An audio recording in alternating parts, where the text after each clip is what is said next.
£125,000 4 years ago. I'm now selling it. I've been running it as a giant holiday home, and I'm now selling it for £995,000. That's 170 grand flip in 4 years. I really didn't want to sell these properties. I'm selling a few of my Lake District ones, but they were bought in the wrong structure, and because of recent tax changes, it no longer makes sense for me to keep them, or I have to sell them into a limited company. So I thought these can go to a new home. Meanwhile, I can gain the capital lift, the extra money I'm going to make, and I can put it into other properties to develop my portfolio.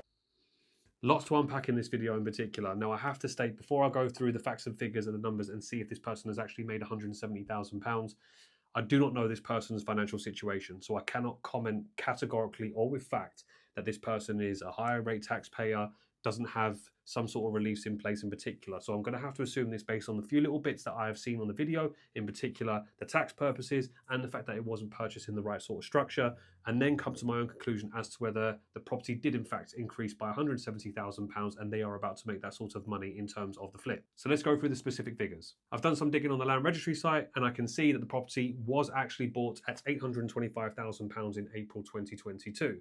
Now, from the price of $825,000, I have to naturally assume that the stamp duty, land tax and any fees associated with the purchase were not incorporated within that purchase price. So assuming that this person bought the property at $825,000 and assuming that the stamp duty rate in April 2022 were in place with the 3% surcharge typically added on top of it, I have to take a guess and say that the stamp duty was about approximately £56,000. Then you have to take into consideration the fees associated with buying it, typically just your solicitor, and I'm guessing at this point, because it was an already established business, running as a B&B prior to this person buying the property, guessing they had to make sure they had to go through the finances to make sure it was completely watertight before buying it. So I'm going to guess that the solicitor's fees were somewhere in the region of about £3,000. Next, we have to then go through the selling aspect as well. So removing everything that would have been made passively in between those 4 years when the property was being rented out, we then have to look at the selling price, which as you can see at the moment here, it's on for £995,000. And having a look at the estate agent, their rates seem to differ between 1.25% to 1.75%, which is pretty much market standard. So I'm going to take a punt here and guess that the rate for selling this property is somewhere in the region of about 1.5%.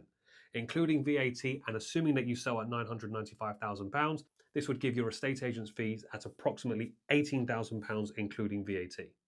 Then you also need to have your solicitors involved as well. And again, in this case, they've probably got someone that they've used regularly. So I'm going to guess that the solicitor's fees for selling is approximately £2,000.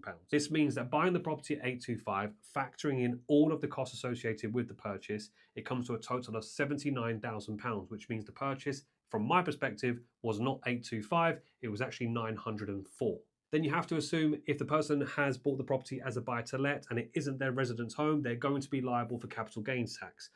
Because you have shelled out £79,000 in fees, you only have to pay the capital gains on the uplift from £904,000 to £995,000. But you do get a £3,000 allowance per tax year. So in this case, if you're taking the difference between £904,000 to £95,000, that difference is £91,000. Removing the tax relief of £3,000, the capital gains that would be liable for this would be approximately £88,000. Again, I do not know this person's financial situation, so I'm just going to assume that it's someone else completely and assume that that person is a higher rate taxpayer. And if that's the case, their capital gains tax on £88,000 would come in at approximately £21,000.